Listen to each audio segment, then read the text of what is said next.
على عباده الذين اصطفى أما بعد فقال رسول الله صلى الله تعالى عليه وسلم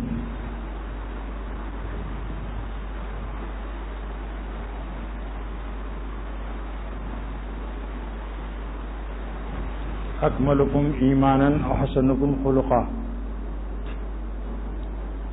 سرور عالم صلی اللہ علیہ وسلم نے ارشاد فرمایا کہ سب سے کامل ایمان اس شخص کا ہے جس کے اخلاق اچھے ہوں، جبکہ ہمارا ذہن یہ ہے کہ جو زیادہ عبادت کرتا ہے، زیادہ حج اور عمرہ کرتا ہے، زیادہ تسبیح وظیفہ پڑھتا ہے، اس کا ایمان بہت زیادہ ہوتا ہے، مگر سرور عالم صلی اللہ تعالی علیہ وسلم کا ارشاد مبارک یہ ہے کہ جس کے اخلاق اچھے ہوتے ہیں اس کا ایمان سب سے زیادہ اعلیٰ اور اکمل ہوتا ہے۔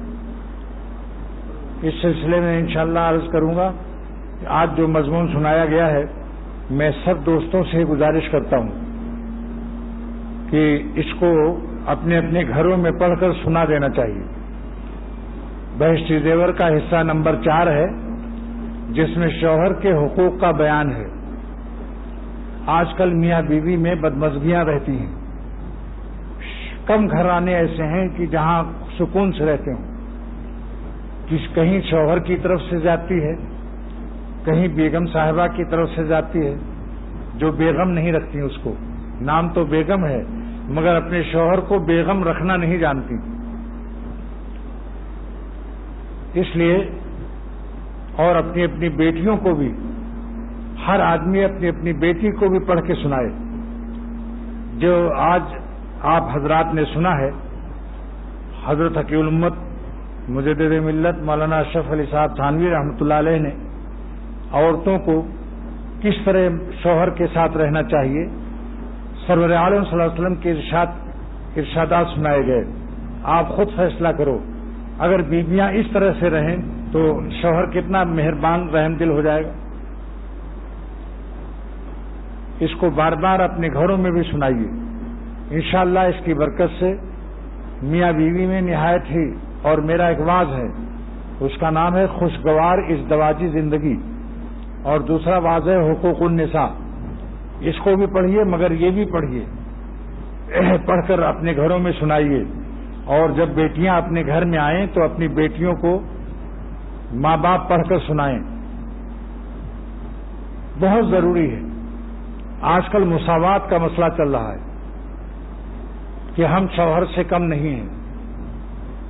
اب آپ بتاؤ کہ حضور صلی اللہ تعالی وسلم کا یہ ارشاد ہے کہ اگر میں خدا کے سوا کسی اور کو سجدہ کرنے کے لیے کہتا تو عورت کو حکم دیتا کہ اپنے میاں کو سجدہ کیا کرے۔ یہ مساوات ہے؟ آپ فیصلہ کرو۔ حضور فرماتے ہیں سید الانبیاء محمد الرسول اللہ صلی اللہ تعالی علیہ وسلم کہ اگر خدا کے علاوہ کسی کو سجدہ کرنا جائز ہوتا تو میں عورتوں کو ضرور حکم دیتا کہ اپنے میاں کو یعنی شوہر کو سجدہ کیا کریں۔ اگر مرد اپنی عورت کو حکم دے کہ اس پہاڑ کے پتھر کو اٹھا کر اس پہاڑ تک لے جاؤ، اس پہاڑ کے پتھر کو تیسرے پہاڑ پر لے جاؤ، تو اس کو یہی کرنا چاہیے۔ اور حضرت صلی اللہ علیہ وسلم نے فرمایا جب کوئی اپنے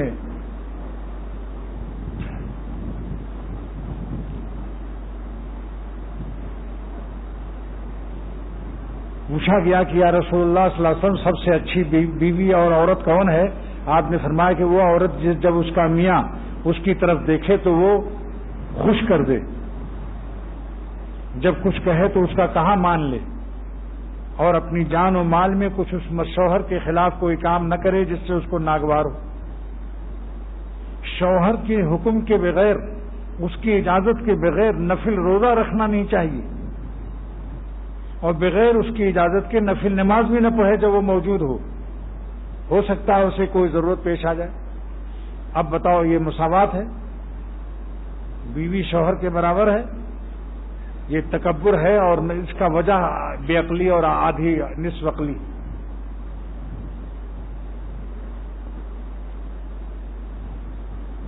اس کے بعد ہے میاں کے ساتھ نباہ کرنے کا طریقہ، جس کو سید میر عشرت جمیل صاحب نے سنایا۔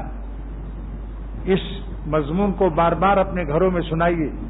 اگر آپ لوگ چاہتے ہیں کہ بیوی آپ کی محبت کرے، اکرام سے رہے، شرارت نہ کرے، اور آپ چاہتے ہیں کہ میری بیٹی اپنے شوہر کے ساتھ صحیح حق ادا کرے، آرام سے رہے، تو یہ مضمون پھر سن لیجئے، بہشت زیور کا حصہ نمبر 4، بہشت زیور کا حصہ نمبر 4، عنوان کیا ہے؟ میاں کے ساتھ نباہ کرنے کا طریقہ۔ اب بتائیے، حضرت فرماتے ہیں کہ اگر اس کے مزاج کوئی کام اس کے مزاج کے خلاف نہ کرو شوہر کے، اگر وہ دن کو رات بتلا دے تو تم دن کو رات کہنے لگو۔ مقصود کیا ہے اس کا؟ اس کا مقصد حاشیے میں لکھا ہوا ہے کہ یعنی اس کو انتہائی فرما برداری کرو، یہ مطلب ہے۔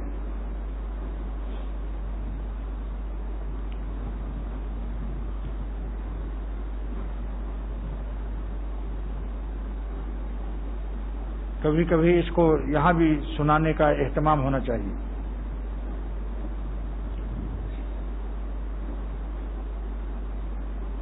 حضرت لکھتے ہیں کہ جب تک ساس سسر زندہ ہیں، بیوی کو چاہیے کہ اپنے ساس سسر کی خدمت اور تابعداری کو فرض سمجھے اور اس میں اپنی عزت سمجھے۔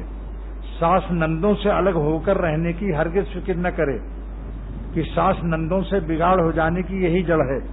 خود سوچو کہ ماں باپ نے اس کو پالا ہے، بچے کو، اور پال کر جوان کیا، اب جب میاں جوان ہو گئے اور بیوی صاحبہ آتے ہی بوڑھے ماں باپ سے اس کو الگ کرنے کی سازش کان میں کانا پھوسی شروع کر دیتی۔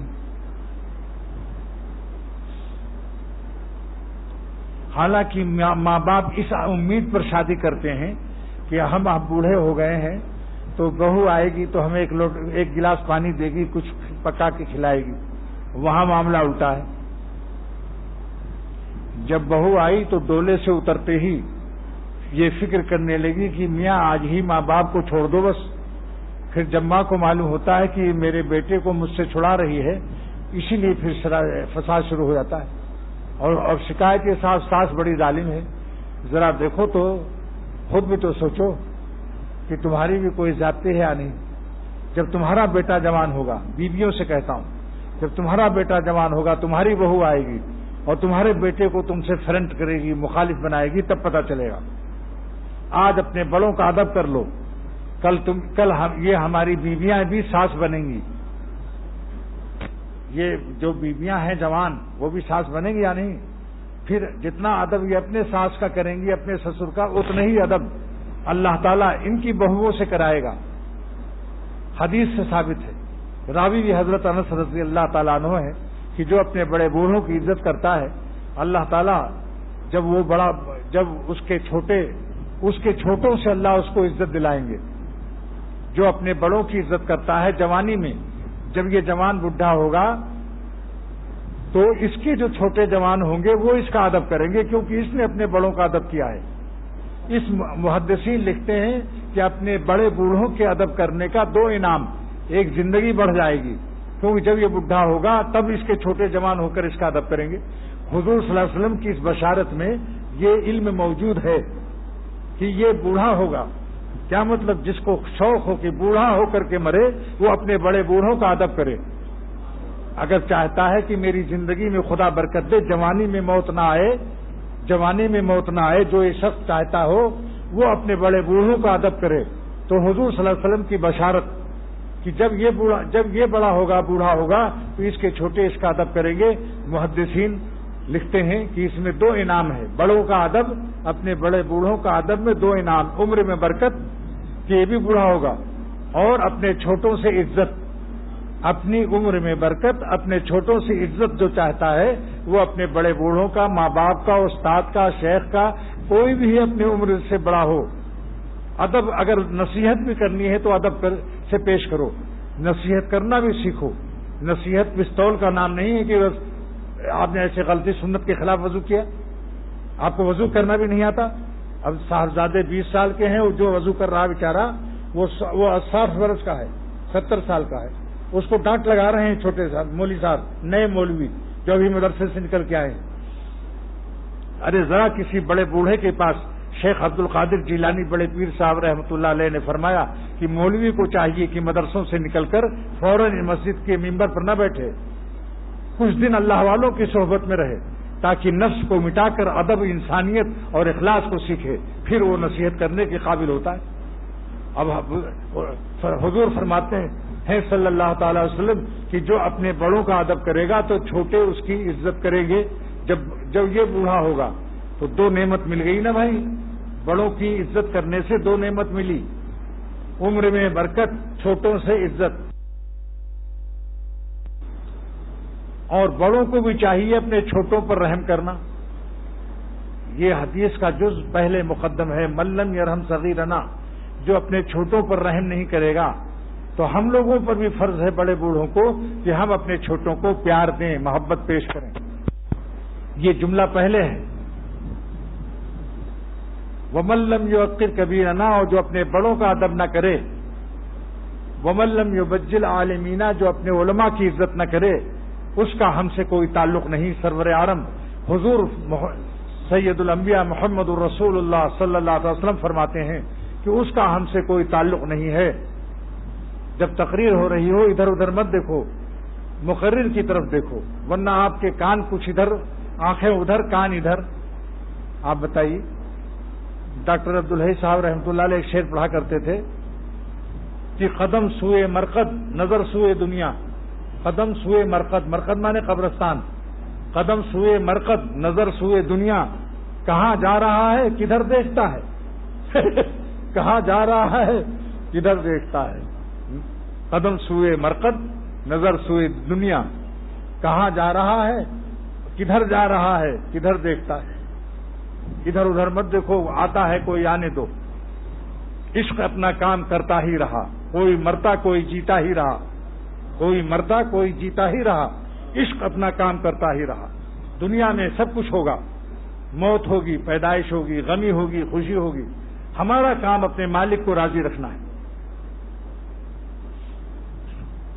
جو اپنے مالک کو خوش رکھے گا، بالکل بے فکری سے سو، اللہ تعالیٰ کے ذمے ہے پھر اس غلام کو خوش رکھنا۔ جو غلام اپنے مالک کو خوش رکھتا ہے، مالک کی ذمہ داری ہے اس غلام کی خوشی کے انتظام کا۔ اس غلام کو اپنی فکر ہی بھول جانا چاہیے، ہماری فکر اتنی ہو کہ ہم مالک کو ناراض نہ کریں۔ اگر کسی غلام کو، بندوں کو خوش رہنے کی فکر ہے تو اپنے مالک کو خوش رکھو کہ ہم سے کوئی خطا تو نہیں ہو رہی ہے، کہیں آنکھیں ہماری بغاوت تو نہیں کر رہی ہیں، کان میں بغاوت تو نہیں ہو رہی ہے، دل میں خبیث خیالات تو نہیں آ رہے ہیں، اللہ کی مخلوق کے ساتھ بد اخلاقی کے تصورات تو نہیں آ رہے ہیں۔ سوچ لو، کوئی دوست اپنے دوست کے اولاد کے ساتھ کوئی گندے خیالات لا رہا ہو، کیا دوست اس کو اپنا دوست بنائے گا؟ اللہ تعالیٰ بھی ایسے شخص کو ولایت سے محروم رکھتے ہیں۔ جو شخص قصداً کمینہ پن اختیار کرتا ہے، بلا ارادہ خیال برا آ جائے توبہ کر لو بس۔ ایک حدیث میں ہے، ملم لا خیر فی من لا یالف ولا یولف، لا خیر فی من لا یالف ولا یولف، اس میں بھلائی نہیں ہے جو نہ کسی سے محبت کرتا ہے نہ اس سے لوگ محبت کرتے ہیں۔ ایک حدیث پہلے سن لیجیے، دو عورتیں تھیں حضور صلی اللہ علیہ وسلم کے زمانے میں۔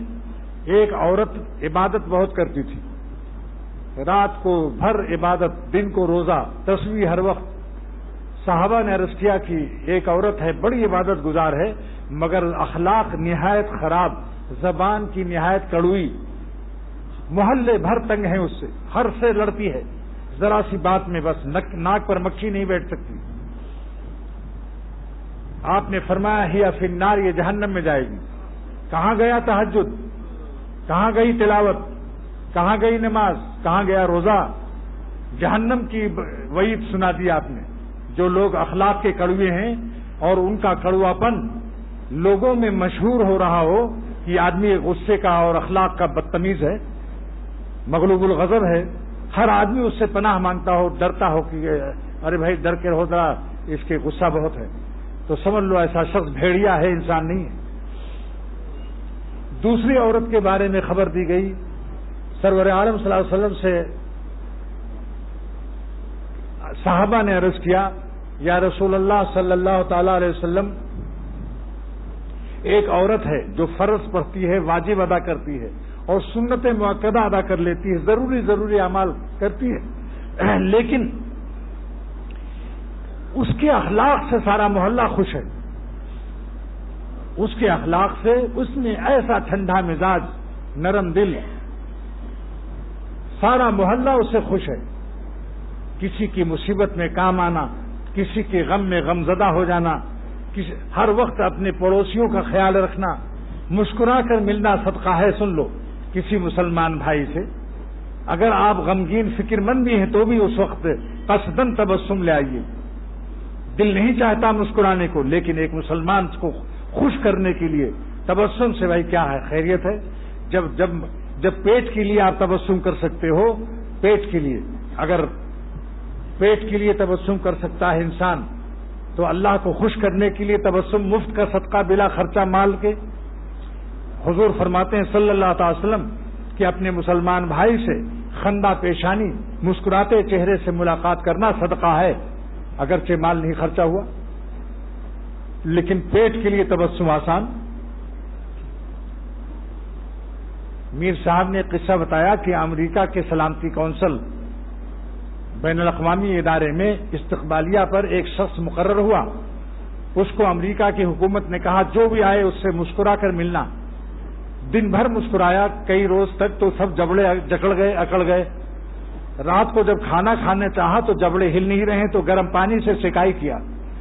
زبردستی کی مسکراہٹ پیٹ کے لیے تھی، تو پیٹ کے لیے تنخواہ لینے کے لیے تو اللہ کے لیے بھی اس حدیث پر عمل کیجیے کہ جو مسکرا کر اپنے مسلمان بھائی سے ملتا ہے، اور اگر آیا کوئی ملنے کے لیے وہیں پہاڑ کی طرح بیٹھے، جگہ ہے وہ بیچارہ تنگی سے بیٹھا ہوا ہے کیونکہ آگے دوسرا بیٹھا ہے. ان کو اس کا ہوش نہیں، یہ عالم بے خودی والے لوگ ہیں. اتنا ہوش نہیں کہ ذرا سا کھسک جاؤ.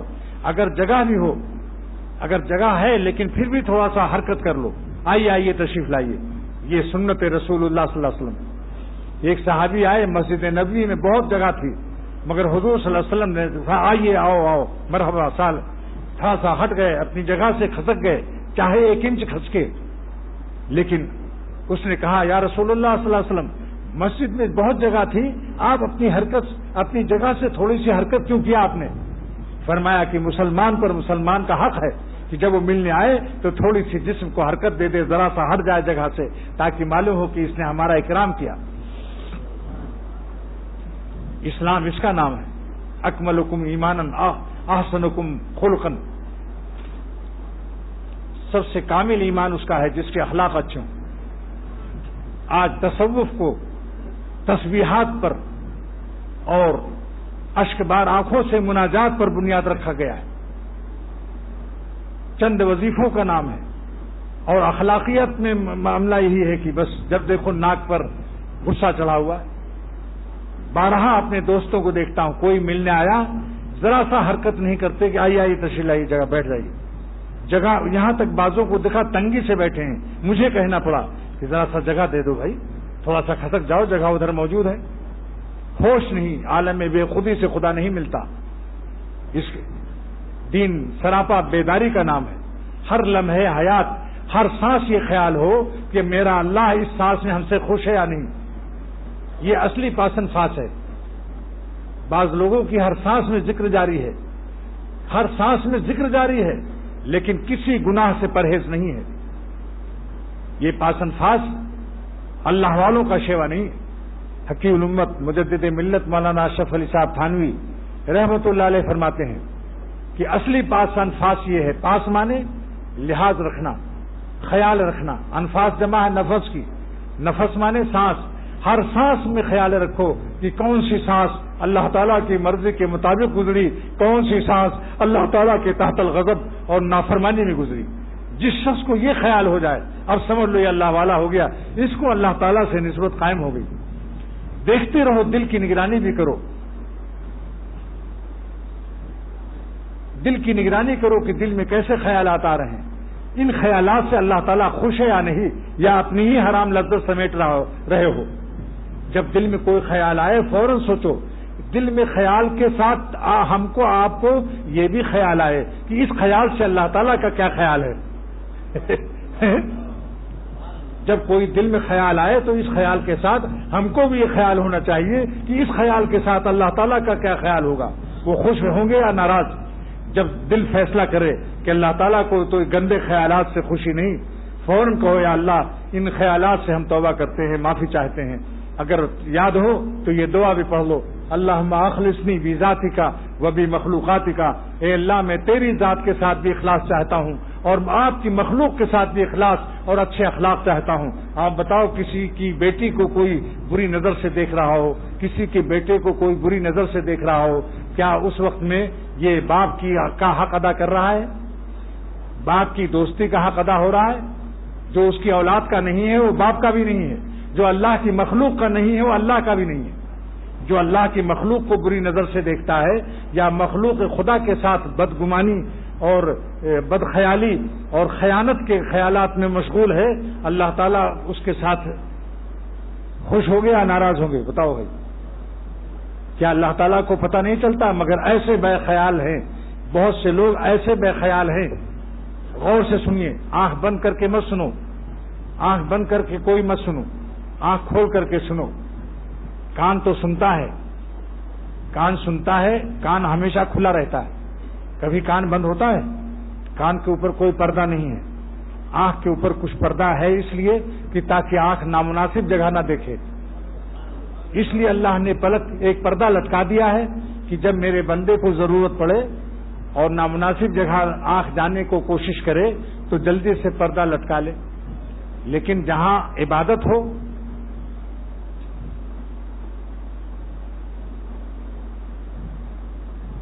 جہاں دیکھنا عبادت ہو، بتاؤ عالم کو دیکھنا عبادت ہے یا نہیں؟ النظر الی وجہ العالم عبادت، عالم کو دیکھنا بھی عبادت ہے، بیت اللہ کو دیکھنا بھی عبادت ہے، اپنے باپ کو ماں کو محبت سے اکرام سے دیکھنا بھی ایک حج مقبول کے برابر ثواب ہے۔ بعض وقت ایک ہی نظر میں کتنے کام بن گئے۔ مولانا شاہ عبد القادر بیٹا شاہ ولی اللہ محدث دہلوی کا ایک نظر کتے پر ڈالی تھی دہلی کے اندر، ایک نظر مسجد فتح پوری سے نکلتے ہوئے وہ کتا ساری دلی کے کتوں کا شیخ بن گیا، سارے دلی کے کتے اس کے پاس ادب سے بیٹھتے تھے۔ اسی پر حکیم الامت مجدد ملت نے فرمایا، جن کی نظروں سے جانور بھی محروم نہیں ہوتے تو ان کی نگاہوں سے انسان کیسے محروم ہوگا۔ شاہ عبد القادر صاحب رحمۃ اللہ علیہ کئی گھنٹے عبادت کر کے دلی کی مسجد فتح پوری سے نکلے، جب باہر نکلے تو کتا بیٹھا تھا، اس پر نظر پڑ گئی۔ اس کے راوی حاجی امداد اللہ صاحب رحمۃ اللہ علیہ بھی ہیں اور حکیم الامت بھی ہیں، فرماتے ہیں وہ سارا دلی میں جہاں جہاں کتا جاتا تھا سارے کتے اس کے سامنے ادب سے بیٹھتے تھے، یعنی کتوں کا مرشد اور پیر ہو گیا۔ فرمایا کہ جب جانوروں پر یہ اثر ہے تو اللہ تعالیٰ ایک جانور کتا جس کا لعاب دہن ناپاک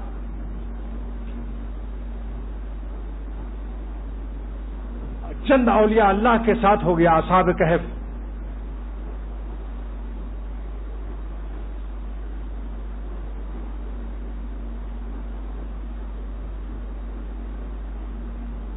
اللہ تعالیٰ نے ان بزرگوں کی برکت سے اس کا تذکرہ قرآن میں فرمایا۔ آج جتنا پورے قرآن کے ہر حرف پر 10 نیکی ملتی ہے، اس کتے کے 3 حرف قلبہم باسط ذراعیہ وسیط، اس قلب پر 30 نیکیاں ملتی ہیں، اتنا ہی نیکی جتنا پورے قرآن پر ملتا ہے۔ یہ صحبت کا اثر نہیں ہے کہ اللہ تعالیٰ نے اس قصے کو جب بیان کیا اصحاب کہف کا تو اس کتے کا بھی ذکر کیا۔ یہ ہے سگے اصحاب پے نیکاں گرفت، نیکوں کے ساتھ وہ کتا آج اس کی تلاوت کی جا رہی ہے اور اللہ تعالیٰ کے کلام کا جز بن گیا۔ حضرت مولانا یعقوب نانوتوی رحمۃ اللہ علیہ، حضرت تھانوی رحمۃ اللہ علیہ کے استاد نے دیکھا کہ چھتے کی مسجد دارالعلوم دیوبند میں ایک شخص کوئی آیا، ساری مسجد میں روشنی پھیل گئی۔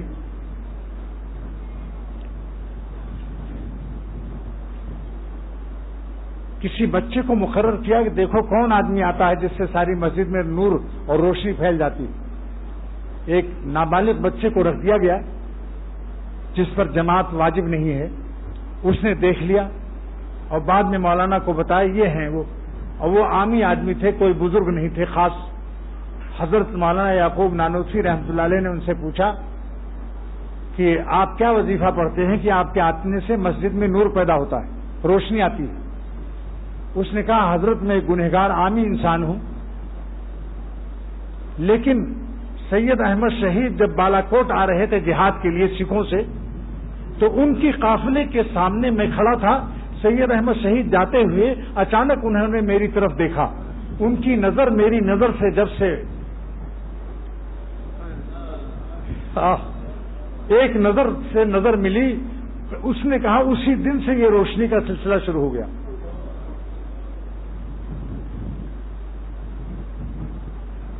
اس لیے دوستو، تقریر میں سونے سے آنکھ بند کرنے سے بھی احتیاط رکھو، کیونکہ مقرر کا اس پر اثر اچھا نہیں پڑتا. اگر 100 اندھے بیٹھے ہوں اور کسی وائس کو بیٹھا دو، مضمون بہت مشکل سے نکلے گا. بہت سا مضمون آپ کی آنکھوں سے ملتا ہے. مقرر کو جب آپ محبت سے دیکھتے ہیں تو آپ کی آنکھوں کے فیض سے مقرر کے دل میں آمد ہوتی ہے. جیسے بچہ جب روتا ہے تو ماں کی چھاتی میں دودھ جوش کرتا ہے، اور جو خون ہوتا ہے وہ مستحیل ہو جاتا ہے، کنورٹ ہو جاتا ہے، منتقل ہو جاتا ہے، تبدیل ہو جاتا ہے ماں کا خون دودھ میں اسی وقت جب بچہ روتا ہے. رونے سے پہلے اس کا سارا آپریشن کر کے دیکھو، کہیں خون ہی خون ملے گا چھاتی میں، لیکن رونے کے بعد فوراً خون کی مشینری دودھ سے منتقل ہو جاتی ہے. یہ کیا بات ہے؟ اللہ تعالیٰ بھی معاملہ یہی ہے. جب مقرر بیٹھتا ہے اس کے دل میں کچھ نہیں ہوتا، اس کو پتہ بھی نہیں رہتا میں کیا بیان کروں گا. آپ لوگوں کی طلب اور پیاس اندر اندر مقرر کے اوپر اثر انداز ہوتی ہے. اس لیے جتنا آپ محبت سے سنیں گے، غور سے دیکھتے رہیں گے، اتنی ہی آپ کی برکت سے مضمون کی آمد ہوگی. تو میں عرض کر رہا تھا کہ اگر آپ لوگ چاہتے ہیں کہ قیامت کے دن ہم کامل ایمان کے ساتھ اٹھیں، اکملکم ایمانا، کامل نہیں اکمل، کامل سے اعلیٰ درجہ ہے، تو آپ اپنے اخلاق کی اصلاح کرائیے. ہم سب اپنے اخلاق کی فکر کریں. بعض وقت میں ایک خلق اللہ کو پسند آ گیا، ایک عادت کوئی، اور اسی سے جنت مل گئی. ایک رنڈی نے، ایک بدکار عورت نے، بخاری شریف کی حدیث ہے، جنگل میں جا رہی تھی، ایک کتا پیاس سے مر رہا تھا. اس رنڈی بدکار عورت نے اپنا موزہ نکالا، بخاری شریف کی روایت ہے، دوپٹہ نکالا. اس سے اندازہ کرو کہ پہلے زمانے میں بدکار عورت بھی دوپٹہ اوڑھتی تھی، آج شریف لڑکیاں بھی دوپٹے کو پھینک چکی ہیں. شریف دادیاں اپنے دوپٹے کو سر سے پھینک دیا. اگر بہت زیادہ دینداری دکھائی تو گلے میں لپیٹ لیا، کندھے پر ڈال لیا. بالوں کا کھولنا حرام ہے. حرام کام سے آج امت کو کیسے فلاح ملے گی؟ وظیفے پڑھ لو رات بھر دن بھر. وظیفے سے جب تک اللہ کا غصہ ٹھنڈا نہیں ہوگا، اللہ خوش نہیں ہوگا، وظیفہ کچھ نہیں کر سکتا. گھر میں VCR، ٹیلی ویژن، ننگی فلمیں، لڑکیاں لڑکوں کے ساتھ مخلوط تعلیم ننگے سر پڑھ رہی ہیں. آپ بتاؤ کہ اللہ تعالیٰ کا غضب اور قہر کا عمل ہے یا نہیں؟ جبکہ حضور صلی اللہ علیہ وسلم نے اپنی بیویوں کو نابینا صحابی سے پردہ کرایا. نابینا صاحب بیویوں، 2 بیویاں بیٹھی تھیں، حضرت میمونہ، ایک حضرت میمونہ، ایک حضرت حفصہ غالباً ہے. دونوں بیویوں نے کہا کہ اللہ کے نبی یہ تو اندھے ہیں. فرمایا یہ تو اندھے ہیں، تم تو اندھی نہیں ہو. یہ ادب. دوستوں میں یہ کہہ رہا ہوں کہ اس بدکار عورت نے اپنا موزہ نکالا، اپنا دوپٹے سے موزے کو جوڑ لگایا، اور کنویں میں جھک کر کے، جنگل کے کنویں میں جھک کر کے اس نے بھگویا، اور بھگو کر نچوڑا. کتے جو مر رہا تھا پیاس سے، اس کے منہ میں نچوڑ دیا اور وہ زندہ ہو گیا. حضور فرماتے ہیں صلی اللہ تعالی وسلم، اسی عمل سے اللہ تعالیٰ اس کو جنت عطا فرمائیں گے. اخلاق کا درجہ دیکھا آپ نے؟ لیکن افسوس یہ ہے کہ جو تصوف سیکھ رہے ہیں وہ بھی اخلاقیات کی طرف توجہ نہیں کرتے. جو خانقاہوں سے جڑے ہیں اخلاقیات کو اہمیت ہی نہیں دیتے. حج و عمرے کے لیے تیار، لیکن کسی مسلمان کو اذیت پہنچ جائے جو بھی نہیں رینگتی کہ لاؤ اس سے معافی تو مانگ لیں کم سے کم. اذیت پہنچانا حرام ہے. تکلیف دینے والا کبھی اللہ کا ولی نہیں ہو سکتا. ولی ہونا تو درکنار ابرار کے رجسٹر میں نیک لوگوں کے رجسٹر سے بھی خارج ہو جائے گا. حضرت خواجہ حسن بصری رحمۃ اللہ علیہ, ہاں ٹھیک ہے, حضرت خواجہ حسن بصری رحمۃ اللہ علیہ کتنے بڑے یہ ہیں. خواجہ حسن بصری نے 120 صحابی کی زیارت کی ہے. ادرا میتوں و 20 صحابین, 120 صحابہ کی زیارت کرنے والا, اور جس کی ماں حضور صلی اللہ علیہ وسلم کے گھر میں ملازمت کرتی تھی, جو حضور کے گھر میں نوکرنی ہو, جس کی اماں, کیا درجہ ہوگا. ام سلمہ کے یہاں رضی اللہ تعالیٰ عنہا, جو ہماری ماں سرور عالم سب بیوی, ان کے یہاں یہ نوکرنی تھی, جھاڑو لگانا, صفائی کرنا.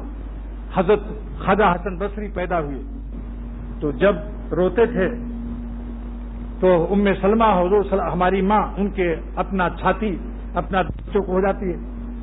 ان کی اماں خواجہ حسن بصری کی حضرت عمر رضی اللہ تعالیٰ عنہ کے پاس لے کر گئیں. عرض کیا, اے عمر رضی اللہ تعالیٰ عنہ خلیفہ سرور عالم صلی اللہ علیہ وسلم کے, میرے بچے کو تحنیک کر دیجئے.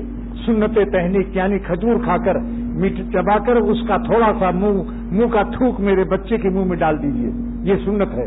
اپنے گھر کے بڑے بوڑھوں سے, علماء دین, بزرگان دین سے کرانا اپنے بچوں کے لیے تحنیک. اس کا نام کیا ہے؟ سنت تحنیک. حضرت عمر رضی اللہ تعالیٰ عنہ نے, کیا آواز کر رہے ہو؟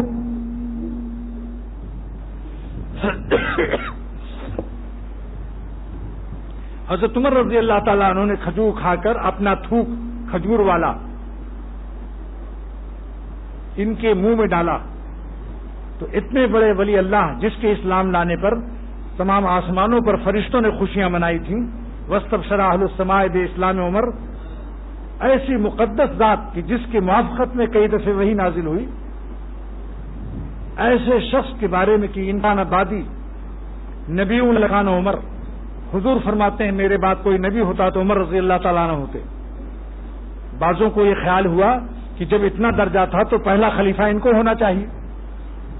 اس کا جواب یہ ہے کہ حضرت ابوبکر صدیق جو تھے ارحم امتی تھے, امت پر سب سے زیادہ رحم دل. تو جو رحم دل زیادہ ہوتا ہے اس کا درجہ زیادہ ہوتا ہے. نمبر دو وجہ یہ بتائی علماء نے کہ صدیق اکبر جو تھے وہ الگ نہیں تھے حضور صلی اللہ علیہ وسلم سے, اس لیے بادی کا لفظ لانا آپ نے گوارا نہیں فرمایا کہ میرے بعد. وہ حضور صلی اللہ علیہ وسلم صدیق اکبر, صدیق آئین نبوت ہوتا ہے, صدیق آئین نبوت ہوتا ہے, لہذا عبادی کے لفظ کی کو نہیں فرمایا آپ نے. تو ان کے لعاب دہن سے اتنے بڑے عالم محدث ہوئے وہ. اور دو دعا دی حضرت عمر رضی اللہ تعالیٰ عنہ نے, جو ابھی میں اپنے لیے آپ سب کے لیے مانگوں گا. حضرت عمر رضی اللہ تعالیٰ دو دعا دی. کس کو؟ خواجہ حسن بصری رحمۃ اللہ علیہ کو. اللہم فقہہ فی الدین, اے خدا اس کو دین کا علم عطا فرما. وحببہ الی الناس, اور اپنی مخلوق میں اس کو محبوب کر دے. یہ جملہ بتاتا ہے کہ انسان اپنی بیوی میں, ماں میں, باپ میں, دوستوں میں اور اپنے ماحول میں محبوب اگر نہ ہوا تو معلوم ہے بہت بڑی دعائے خلیفہ عمر سے محروم ہے شخص. محبوبیت بین الخلق ربنا آتنا فی الدنیا حسنہ کی تفسیر ہے, جو آیت ہے کہ اے اللہ ہمیں دنیا میں بھی حسنہ دے, بھلائی. دیکھو دونوں بھلائی مطلوب ہے, اے اللہ ہمیں دنیا میں بھی حسنہ دے, آخرت میں بھی حسنہ دے. تو دنیا کی حسنہ میں سے کیا مراد ہے؟ آخرت کی حسنہ تو قیامت میں بے حساب مغفرت ہے اور جنت میں داخلہ ہے. اور دنیا کی حسنہ کیا ہے؟ نمبر 1 سنیے, نیک بیوی. نمبر 2 نیک اولاد. نمبر 3 علم دین. نمبر 4 رزق حلال. نمبر 5 صحبت صالحین. نمبر 6 مخلوق میں اس کی تعریف ہو کہ بہت اچھے آدمی ہیں. سمجھ گیا آپ؟ تو جب مخلوق میں کسی کا ہر وقت تذکرہ ہو رہا ہو برائی سے تو سمجھ لو اس کے اخلاق خراب ہے. مگر آج متکبر انسان اس کو تسلیم نہیں کرتا. اسے ہم نہیں کسی کی پرواہ کرتے, ہم تو اللہ پر نظر رکھتے ہیں. اس سے بدتمیز اور متکبر انسان کوئی نہیں ہوگا. اللہ پر نظر ہے مگر مخلوق کو تو ستا رہے ہو, کسی کی اولاد کو ستا رہے ہو اور کہتے تو مجھے تو تمہارے ابا پر نظر ہے. اگر کوئی کسی کی اولاد کو ستا رہا ہو, کہتے مجھے تمہاری پرواہ نہیں, مجھے تمہارے ابا کو خوش کرنا ہے, تو بتاؤ کسی کا ابا اپنی اولاد کو ستانے والے سے خوش ہوگا؟ تو ربا بھی اپنی مخلوق کو ستانے والوں سے خوش نہیں ہوتا. جب ایک بدکار عورت کتے کو پانی پلا کر اس کو زندگی کا سبب بن کر جنت لے لیتی ہے، تو خواجہ حسن بصری رحمۃ اللہ علیہ اتنے بڑے شخص ہیں، ان کو اتنی پیاری دعا دی. آج ہم بھی یہ دعا مانگتے ہیں اپنے لیے، آپ سب کے لیے، اور جو عورتیں بیٹھی ہیں ان کے لیے. کیا دعا ہے وہ؟ اللہم فقہنا فی الدین. اے اللہ ہم سب کو علم دین عطا فرما اور دین کی سمجھ عطا فرما. خالی علم دین مراد نہیں ہے یہاں، ورنہ فرماتے علمنا، اللہم علمہ الدین، اللہ اس کو دین کی تعلیم علم دے دے. نہیں، فقہہ فی الدین، دین کی فہم، دین کی سمجھ عطا فرما. اللہم اب اس کو ہم اپنے لیے کیسے بنائیں گے؟ اللہم فقہنا فی الدین، اے اللہ ہمیں دین کی فقہ اور سمجھ عطا فرما. وحببنا الی الناس، اور ہم سب کو، جو حاضرین، جو گھر والے، عورتیں، ہم سب کو مخلوق میں اپنے محبوب کر دے. یعنی ہماری ذات سے کسی کو تکلیف نہ ہو، کسی ایک انسان کو ہماری ذات سے تکلیف نہ ہو، تب سمجھ لو اللہ تعالیٰ کا پیارا بندہ بن گیا. مخلوق کو ستانے والا اللہ کا ولی نہیں ہو سکتا. تو یہ دونوں دعا یاد کر لیجئے آپ لوگ، کیونکہ یہ ثناء خلق جو ہے، ثناء خلق، یہاں پر ایک بات یاد آئی، مخلوق کی تعریف ربنا آتنا فی الدنیا حسنہ کی تفسیر ہے. ایک بات یاد آئی، عرفات کے میدان میں سب سے اعلیٰ دعا کیا ہے؟ سب سے اعلیٰ جو حدیث سے ثابت ہے، لا الہ الا اللہ وحدہ لا شریک لہ لہ الملک و لہ الحمد یحیی و یمیت وہو علی کل شیء قدیر. آپ بتاؤ اس میں کوئی دعا ہے سوائے سے اللہ کے سوا کوئی معبود نہیں. لہ الملک، سلطنت اسی کی ہے، لہ الملک و لہ الحمد، تعریف سب اسی کی ہے. سارا پوری عبارت میں کوئی دعا نہیں ہے، اس کے اندر کچھ نہیں مانگا سوائے اللہ کی تعریف کے. اس کا کیا جواب ہے؟ اگر کوئی پوچھے کہ صاحب یہ کون سی دعا سکھائی حضور صلی اللہ علیہ وسلم نے جس میں نہ ہمارے لیے دنیا مانگی نہ آخرت مانگی، لیکن اس کو سب سے اعلیٰ دعا قرار دی گئی عرفات کے میدان میں؟ اس کا جواب علماء نے اور فقہاء نے کیا دیا کہ ثناء الخلق کریم، نہیں تو ثناء الکریم دعاؤں، ثناء الکریم دعاؤں، ثناء الکریم دعاؤں. کریم کی تعریف کرنا، کسی کریم کی تعریف کرنا بھی دعا ہے. تو اللہ تعالیٰ کریم ہے، اسی تعریف میں ساری دعا شامل ہو گئی. یہ جملہ یاد رکھیے، ثناء الکریم دعاؤں، کسی کریم کی تعریف کی جائے، یہ خود دعا ہے، یہ خود دعا ہے.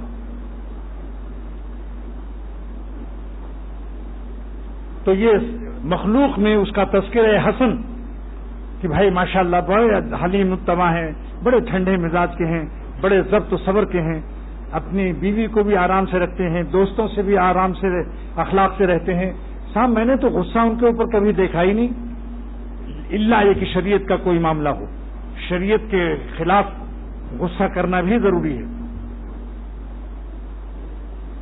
تو کیا ہوگا یہ شخص؟ یہ ربنا آتنا فی الدنیا حسنہ کی تفسیر ہے. حضرت خواجہ حسن بصری رحمۃ اللہ علیہ کی یہ دونوں دعا اللہ تعالیٰ قبول فرما لیں تو آج کی مجلس حاصل ہو گئی. آج آپ کا آنا 16 آنا ہو گیا انشاءاللہ تعالیٰ. یہ دو دعا مانگ لو، اللہم فقہنا فی الدین، اے خدا ہم سب کو دین کی فقہ اور دین کی سمجھ عطا فرما. وحببنا الی الناس، اور ہمیں اپنی مخلوق میں محبوب کر دے. اب خواجہ حسن بصری کی ایک تفسیر سنیے. علامہ بدر الدین عینی رحمۃ اللہ علیہ شرح بخاری عمدۃ القاری، بخاری شریف کی شرح کا کیا نام؟ عین سے عمدۃ القاری.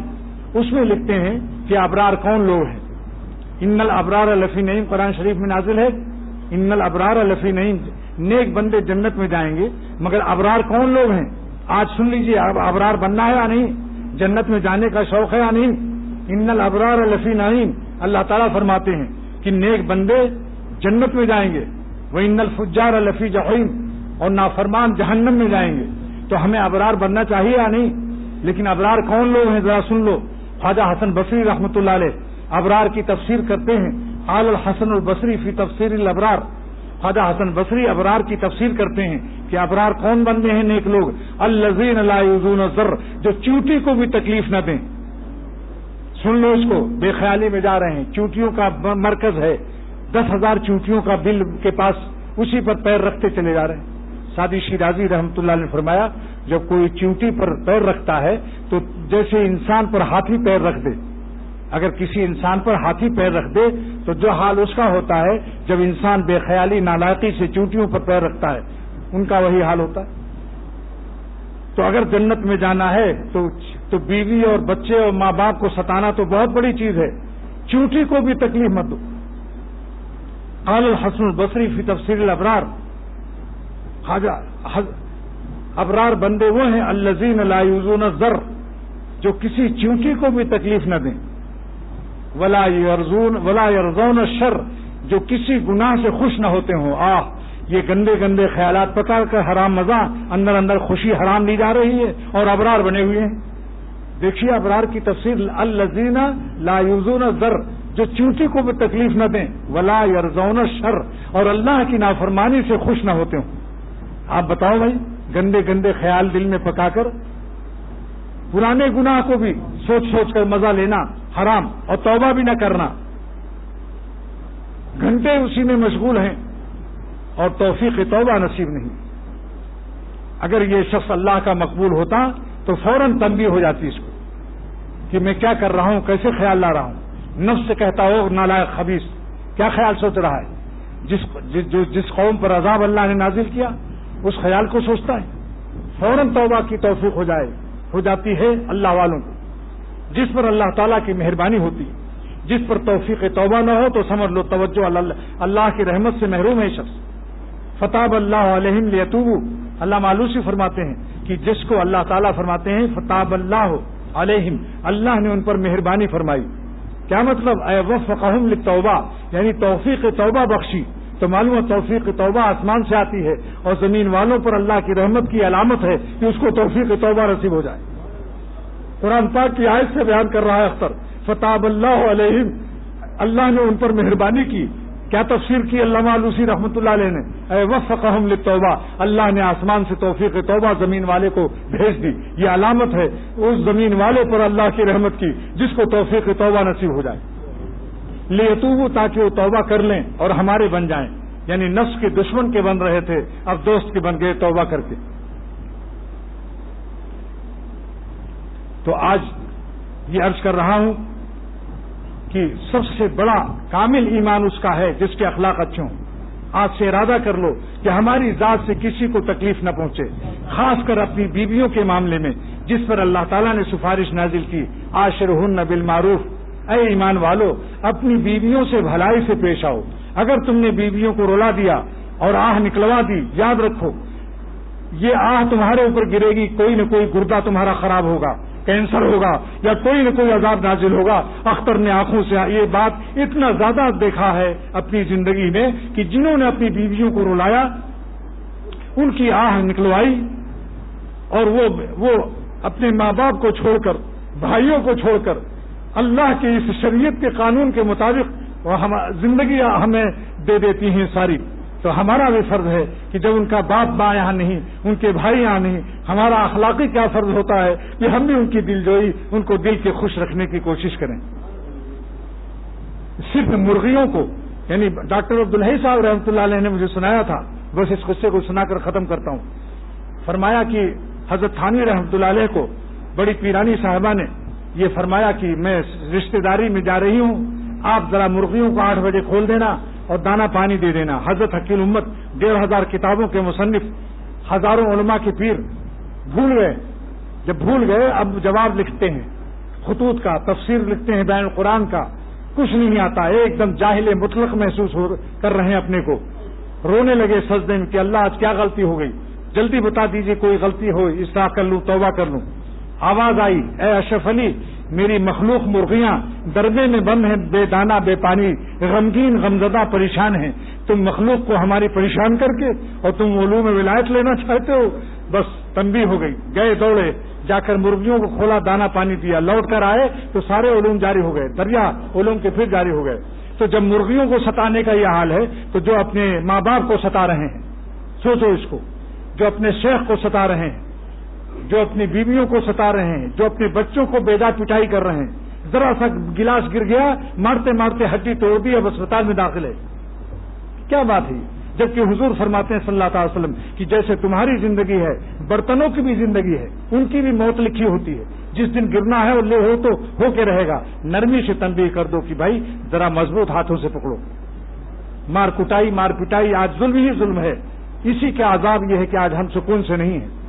بس آج پھر یہ حدیث سن لیجئے، مفت میں کامل ایمان نہیں اکمل ہو جائیے، مفت میں فرض ادا کرو، واجب ادا کر لو، سنت پڑھ لو، زیادہ نفل حج عمرہ بہت تسبیح جو ہے فرض تو ادا کرو، مگر نفلی عبادت چاہے اس کی کم ہو، اپنے اخلاق اچھے کر لو۔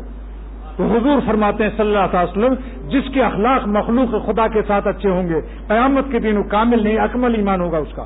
آج اسی مضمون پر ختم کرتا ہوں۔ اب ایک نعت شریف سن لیجئے، کیونکہ ایک دوست نے فرمائش کی تھی سرور عالم صلی اللہ علیہ وسلم کی شان میں، اور یہ نعت شریف سننا وہ سنت ہے کہ سرور عالم صلی اللہ علیہ وسلم نے بھی اپنی نعت سنی ہے۔ سمجھ لو اس کو، جو خشک انسان اس کو شعر و شاعری سمجھتا ہو وہ اللہ کے نبی کی سنت اور ذوق نبوت سے محروم ہے، ذوق نبوت سے محروم ہے۔ حضور صلی اللہ علیہ وسلم نے مسجد نبوی میں اپنی تعریف کے اشعار خود سنے ہیں، تو بتاؤ نعت شریف سننا حضور کی سنت ہوئی یا نہیں ہوئی؟ تو آج یہ آپ سنت ادا کر لیں سرور عالم صلی اللہ علیہ وسلم کی، صحابہ بھی سنتے تھے۔ اور یہ فرمائش کی ایک صاحب نے اسی جمعے کے سے پہلے کہ بھائی ہمارا دل چاہتا ہے کہ وہ یہ صبح مدینہ یہ شام مدینہ، سچ کہتا ہوں مسجد میں ہوں واللہ مدینے پاک کے صبح شام کچھ اور ہی نظر آتے ہیں۔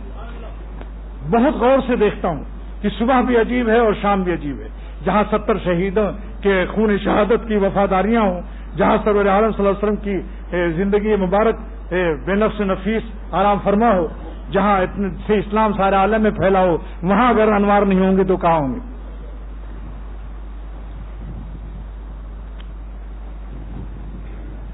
یہ صبح مدینہ، یہ صبح مدینہ، یہ شام مدینہ، یہ صبح مدینہ، یہ شام مدینہ، مبارک تجھے یہ قیام مدینہ، یہ صبح مدینہ، یہ شام مدینہ، مبارک تجھے یہ قیام مدینہ۔ اور بلند آواز سے بھلا جانے کیا جام مینائے عالم،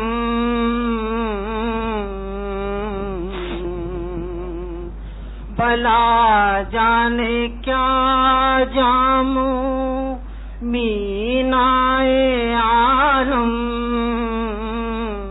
تیرا کیف خوش خرام مدینہ، تیرا کیف خوش خرام مدینہ، پھر بہت زیادہ جوش میں آ یہ صبح مدینہ، یہ شام مدینہ، یہ صبح مدینہ، یہ شام مدینہ،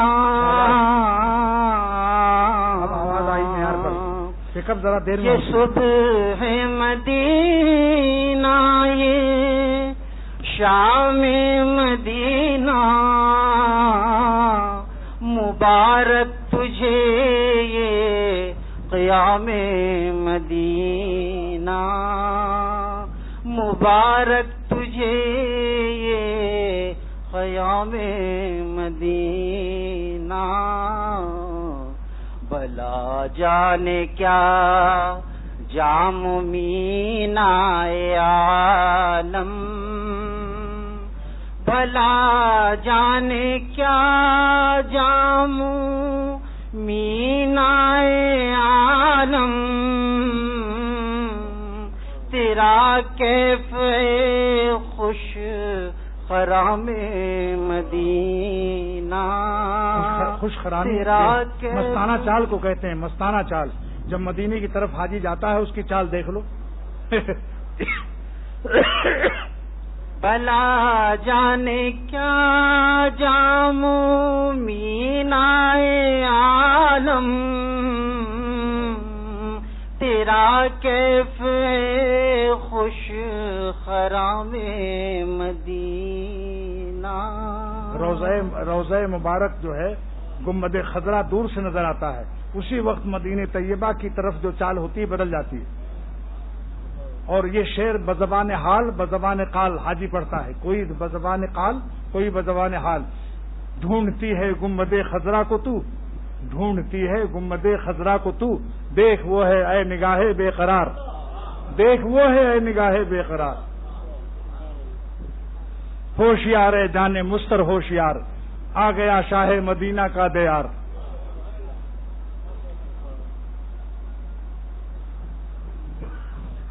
مدینے کی گلیوں میں ہر ایک قدم پر،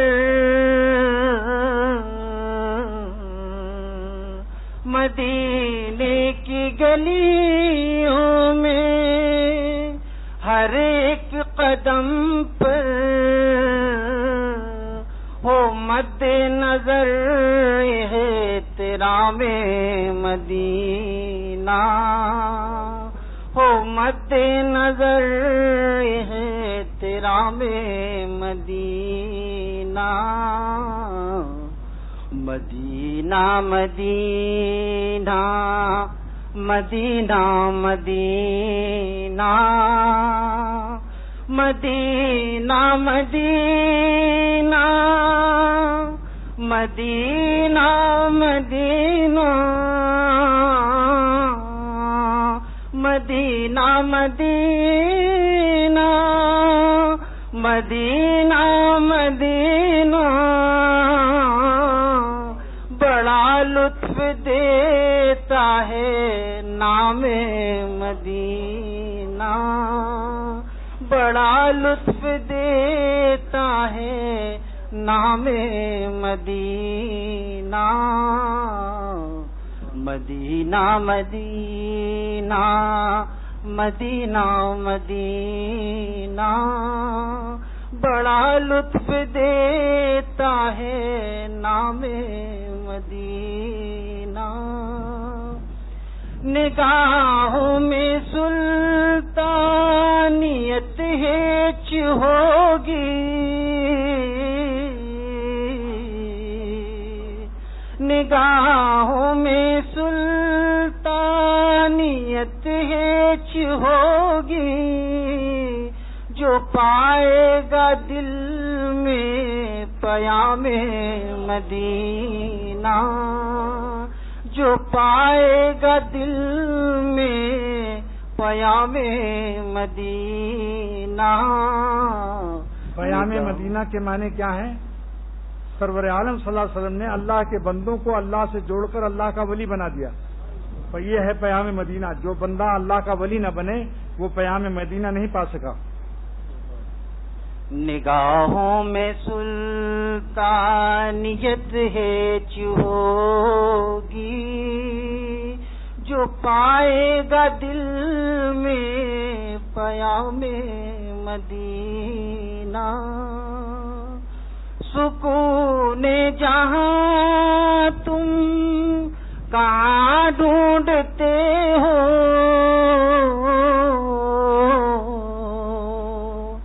سکون جہاں تم کہاں ڈھونڈتے ہو، سکون جہاں ہے نظام مدینہ، سکون جہاں ہے نظام مدینہ۔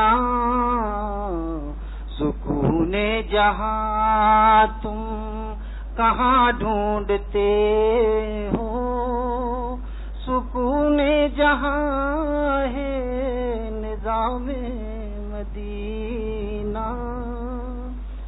ہو آزاد اختر غمِ دو جہاں سے، ہو غمی دو جہاں سے جو ہو جائے دل سے غلام مدینہ، جو ہو جائے دل سے غلام مدینہ، یہ صبح مدینہ یہ شام مدینہ، مبارک تجھے یہ قیام مدینہ۔ اس نعت شریف کی برکت سے امید ہے کہ جو آج اللہ کی مخلوق کے ساتھ اچھے اخلاق سے رہنے کی جو تعلیم دی گئی ہے، امید ہے کہ آج سب کو عمل کی توفیق ہو جائے گی انشاءاللہ۔ اللہ تعالی ہم سب کے دلوں کو رحم دل بنا دے اور ہم برسان رحمت کو غالب فرما دے اور ظلم سے ہم سب کو نجات عطا فرما دے، ظالم بننے سے بھی اور مظلوم بننے سے دونوں سے نجات اللہ تعالیٰ فرما۔ اور شیراز صاحب کو ان کی طبیعت خراب، اللہ تعالیٰ جو بھی بیمار ہیں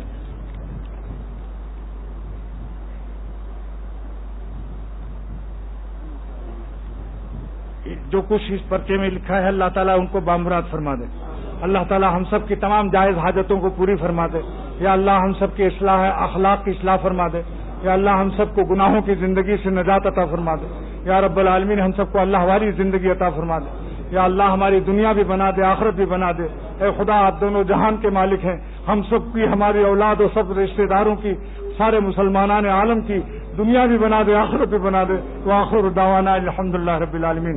5 منٹ آج اور دنوں سے تاخیر سے خطبہ ہوگا، یعنی 1:10 پر خطبہ شروع ہوگا انشاءاللہ۔ 5 منٹ آج اور دنوں سے تاخیر سے خطبہ ہوگا، یعنی 1:10 پر خطبہ شروع ہوگا انشاءاللہ۔ 5 منٹ آج اور دنوں سے تاخیر سے خطبہ ہوگا، یعنی 1:10 پر خطبہ شروع ہوگا انشاءاللہ۔ 5 منٹ آج اور دنوں سے تاخیر سے خطبہ ہوگا، یعنی 1:10